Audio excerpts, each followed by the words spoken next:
Bienvenue à l'échange. Aujourd'hui, on va se pencher sur une question qui est vraiment au cœur de la condition humaine. On va s'appuyer pour ça sur les travaux de Robert Greene, surtout son livre « Les lois de la nature humaine » et puis aussi certains entretiens qu'il a donnés. Il s'allie de cette tension qu'on ressent tous entre la force de nos émotions, souvent un peu cachée, et puis notre désir, notre aspiration à être rationnel, à nous maîtriser. Exactement. Et la question, au fond, qui va nous guider, c'est est-ce qu'on est finalement juste guidé, un peu comme des marionnettes, par des forces émotionnelles dont on n'a même pas conscience, ou est-ce qu'on a une vraie marge de manœuvre, une possibilité d'exercer un contrôle rationnel sur nos vies, sur nos choix et peut-être même sur notre destin. C'est un peu ça l'enjeu. Alors moi, je vais plutôt défendre l'idée que bon, oui, la puissance des émotions, elle est là, on ne peut pas la nier. Mais notre capacité de conscience, la raison, quand on les travaille et quand on les cultive, eh bien, ça nous donne des outils pour comprendre et même parfois pour dépasser nos réactions automatiques, nos biais les plus tenaces.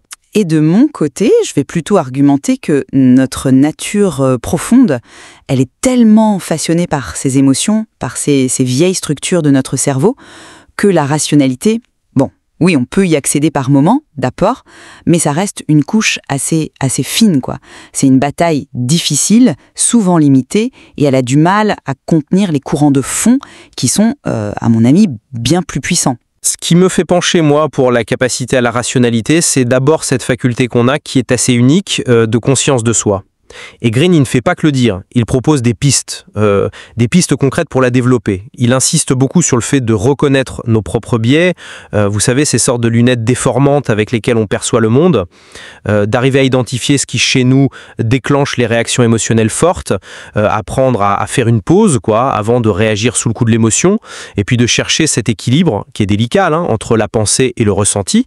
Ce sont de vraies stratégies, pas juste des idées en l'air. D'ailleurs, Greene, dans son interview, il rappelle que le néocortex, même s'il est plus récent dans l'évolution, il nous donne quand même des outils incroyables. Le langage, pour pouvoir formuler nos pensées, la capacité d'abstraction, et puis surtout cette faculté à réfléchir sur nous-mêmes, sur nos propres états intérieurs. Les exemples qu'il prend sont assez parlants, je trouve. Périclès, par exemple, qui s'efforce consciemment d'incarner la rationalité, la prévoyance d'Athènes pour guider Athènes dans les moments difficiles. Ça montre bien que c'est un choix, un effort actif.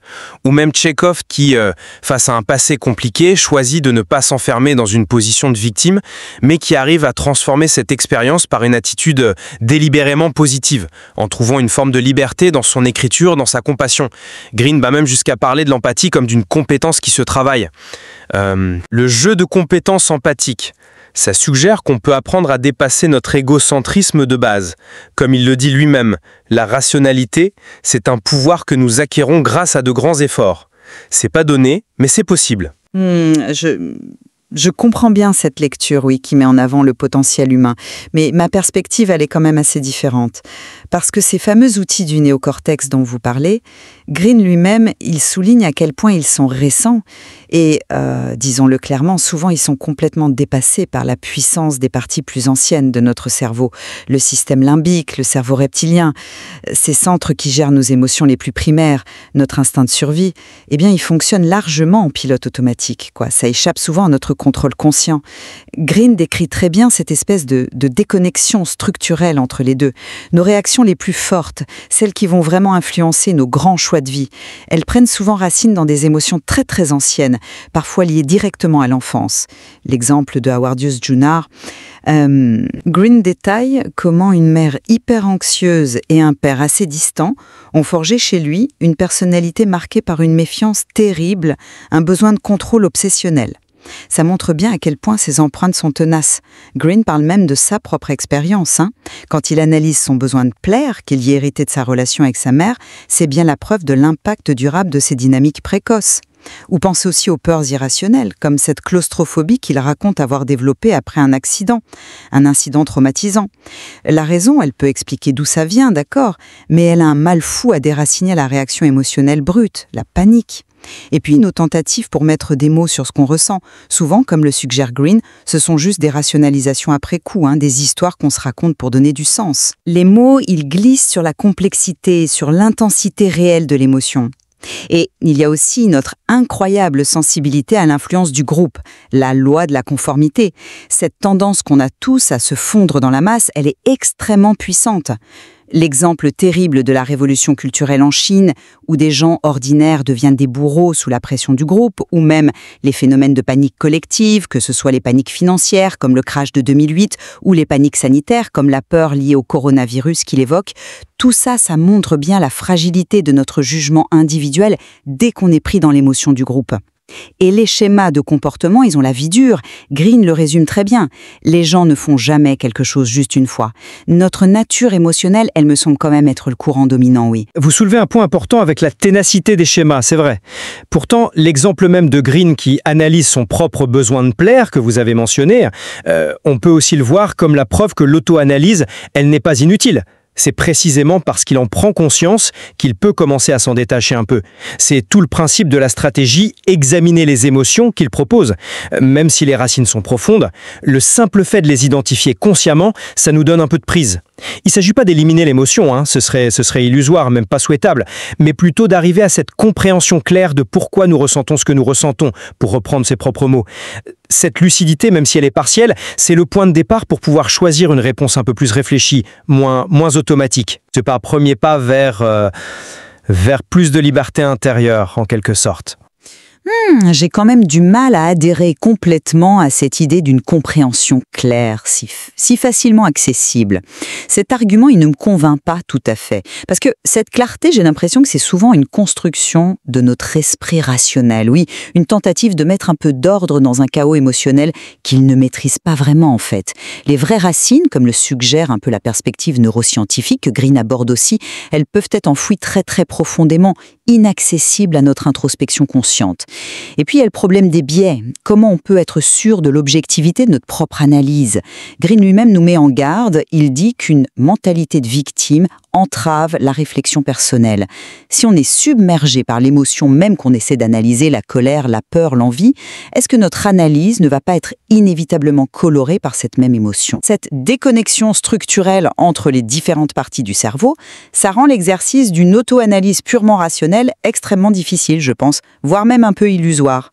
On risque plus de se raconter des histoires qui nous arrangent, qui sont plausibles, plutôt que de vraiment toucher la vérité brute de notre ressenti. Oui, d'accord, l'auto-analyse a ses limites, je vous l'accorde. Mais cette capacité d'observation et d'analyse, elle ne s'arrête pas à nous-mêmes. Green donne une importance énorme au développement de nos compétences pour lire les autres.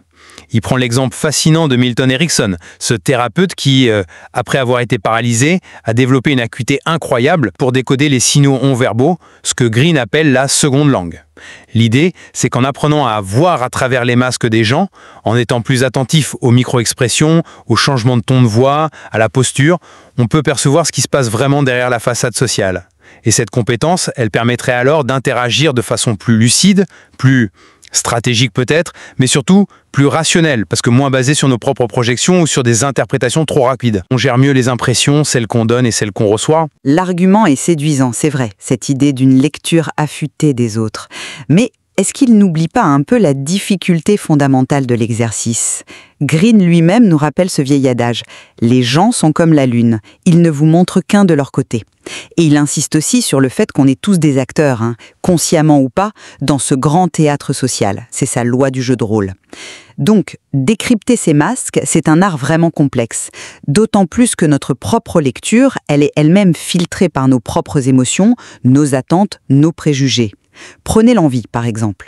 Green souligne qu'elle est souvent cachée, extrêmement difficile à repérer parce que c'est mal vu socialement.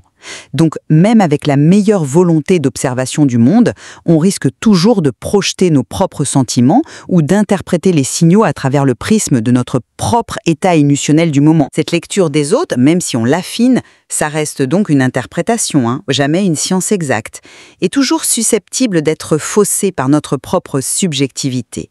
On risque de voir ce qu'on a envie de voir ou ce qu'on craint de voir. Je comprends cette réserve sur la subjectivité, oui. Cependant, Green ne s'arrête pas là. Il avance aussi l'idée qu'il est possible de construire un caractère fort. Il revient sur l'exemple de Tchekhov pour montrer comment une épreuve, une faiblesse apparente qui vient du passé, peut devenir une source de force, de motivation, si on la travaille consciemment. Comprendre son propre caractère aide à atténuer les schémas négatifs, il affirme. Ça suggère qu'une forme de transformation est possible. Cette prise de conscience de nos tendances profondes, si on l'allie à un effort délibéré et constant, ça permettrait de ne pas être condamné à répéter sans cesse les mêmes erreurs, à échapper aux comportements compulsifs qui nous font du tort. On pourrait ainsi forger activement un caractère plus solide, plus adaptable, capable de résister aux pressions sans s'effondrer, à l'inverse de ce qu'il appelle les caractères faibles qui, selon lui, finissent souvent par s'autodétruire. C'est une vision qui redonne quand même du pouvoir à l'individu, je trouve. Je reste sceptique quant à la facilité de cette transformation quand même. La force des empreintes de l'enfance et des dynamiques inconscientes me semble souvent sous-estimée dans cette vision. L'exemple de Howard Hughes Jr. est assez frappant. Son immense richesse, son intelligence, ça n'a pas suffi à le libérer des schémas de méfiance et d'isolement qui s'étaient installés dans son enfance. Son caractère, on a l'impression qu'il a été scellé très tôt. D'ailleurs, Green décrit toute une galerie de types toxiques, l'hyperperfectionniste qui paralyse tout, le rebelle systématique, l'aimant à drame, dont les comportements semblent tellement ancrés qu'ils en deviennent presque caricaturaux et très difficiles à changer, autant pour eux que pour leur entourage. Et puis il y a ce paradoxe assez troublant, même le succès, ça ne vaccine pas contre l'irrationalité, bien au contraire. Regardez l'exemple de Michael Eisner chez Disney que Green analyse. Son succès initial chez Paramount, on a l'impression que ça a nourri chez lui une forme de grandiosité, un sentiment d'être infaillible qui l'a conduit ensuite à prendre des décisions catastrophiques en s'isolant complètement des critiques. Le succès peut donc amplifier des traits narcissiques ou une certaine rigidité et rendre l'individu encore plus prisonnier de ses propres schémas. La tendance à la répétition, ce fameux « les gens ne font jamais quelque chose juste une fois », ça me paraît souvent plus puissant que toutes nos bonnes résolutions conscientes de changement. C'est vrai que ces exemples montrent la difficulté et les pièges, oui. Mais je ne suis pas convaincu que ça invalide complètement notre potentiel de rationalité. L'idéal incarné par Périclès, celui d'une gouvernance qui essaie de rester rationnelle, de voir à long terme, même quand la foule cède à la panique ou à l'émotion du moment, ça reste une inspiration. Green nous encourage d'ailleurs à élever notre perspective à travers sa loi de la myopie, à ne pas être juste réactif aux événements immédiats, mais à garder une vision d'ensemble. Il est très clair là-dessus. La rationalité, l'équilibre émotionnel, ce sont des pouvoirs que nous acquérons grâce à de grands efforts. Il ne nie pas la difficulté, au contraire, il la souligne. C'est une lutte, oui, c'est un combat, mais ce n'est pas perdu d'avance si on s'arme de conscience, de discipline et des stratégies qu'il propose. La rationalité, c'est un peu comme un muscle, ça se travaille. Ma perspective diffère encore sur ce point. Cette rationalité individuelle, même si on l'acquiert de haute lutte, elle me semble d'une fragilité assez déconcertante face à la puissance de l'irrationalité collective. La contagion émotionnelle que Green décrit avec tant de force à travers l'exemple de la révolution culturelle, où la raison individuelle est complètement balayée par la fureur du groupe, ou les paniques financières comme celle de 2008 qu'il a aussi évoquée, ça montre bien comment les émotions s'amplifient au sein d'un groupe et ça crée une sorte d'hyper-certitude collective qui est souvent aveugle et dangereuse. Dans ces moments-là, la petite voix de la raison individuelle, elle a beaucoup de mal à se faire entendre, elle est souvent submergée. Et les leaders, ceux qui devraient justement incarner cette rationalité, eh bien, ils n'y échappent pas toujours, loin s'en faut. L'exemple d'Eisner, isolé dans sa tour d'ivoire, complètement sourd aux avertissements parce qu'il était aveuglé par son succès passé et entouré de courtisans, Green note bien que ceux qui sont au pouvoir auront tendance à ne remarquer que les sourires. C'en est une bonne illustration. La pression pour se conformer, la peur d'être isolé, le besoin viscéral d'appartenir au groupe, ce sont des forces primitives extrêmement puissantes qui, très souvent, vont court-circuiter nos défenses rationnelles, même celles qu'on a mis du temps à construire. La raison individuelle, elle plie facilement sous le poids du collectif, j'ai l'impression.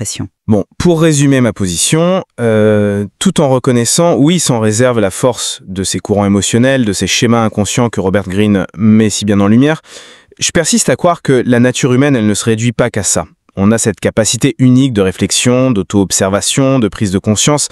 Les outils, les stratégies que Green lui-même détaille, apprendre à décoder ses propres émotions, allonger le temps de réflexion avant d'agir, cultiver activement l'empathie, observer les autres avec plus d'acuité, tout ça, c'est pour moi la preuve qu'un chemin vers une plus grande rationalité est possible. L'objectif, ce n'est sans doute pas d'éradiquer l'émotion, mais plutôt, comme il le dit, d'atteindre une compréhension claire de pourquoi nous ressentons ce que nous ressentons. Et c'est cette lucidité qui nous permet ensuite de naviguer plus consciemment, de chercher un équilibre dynamique entre notre cœur et notre raison, dans nos vies et dans nos relations. Et de mon côté, je reste sur l'idée que la configuration même de notre cerveau, avec la prédominance de ces systèmes émotionnels très anciens sur un néocortex qui qui lutte pour garder le contrôle, combiné aux innombrables exemples d'irrationalité individuelle et collective que Green lui-même documente si bien, tout ça tend à prouver que ce sont bien les émotions et l'inconscient qui tiennent les rênes la plupart du temps. La rationalité, elle apparaît souvent comme une sorte de vernis, une bataille épuisante contre notre nature profonde, une aspiration tout à fait louable, mais qui est rarement atteinte de manière stable et durable. Nous sommes, bien plus souvent qu'on aimerait l'admettre, les marionnettes de nos passions, de nos peurs, plutôt que les maîtres calculateurs et rationnels qu'on aimerait être. La lucidité, c'est un combat de chaque instant, c'est pas un état acquis une fois pour toutes. Bon, il est clair que cette tension entre l'émotionnel et le rationnel, c'est une donnée fondamentale de notre existence. L'œuvre de Green, en explorant ces lois de la nature humaine, elle ne cherche peut-être pas à nous donner une réponse définitive ou à clore ce débat millénaire. Exactement. Son apport est peut-être ailleurs, en fait. Il nous fournit plutôt une sorte de boîte à outils intellectuelle, des concepts, des exemples, pour mieux nous déchiffrer nous-mêmes, pour essayer de comprendre les motivations cachées derrière nos propres réactions, et puis aussi celles des autres. C'est une invitation à naviguer avec un peu plus de conscience dans cette complexité fascinante et parfois déroutante des relations humaines. Et le matériel qu'on a parcouru aujourd'hui, ça ouvre sans aucun doute la porte à une exploration bien plus poussée de toutes ces dynamiques intérieures.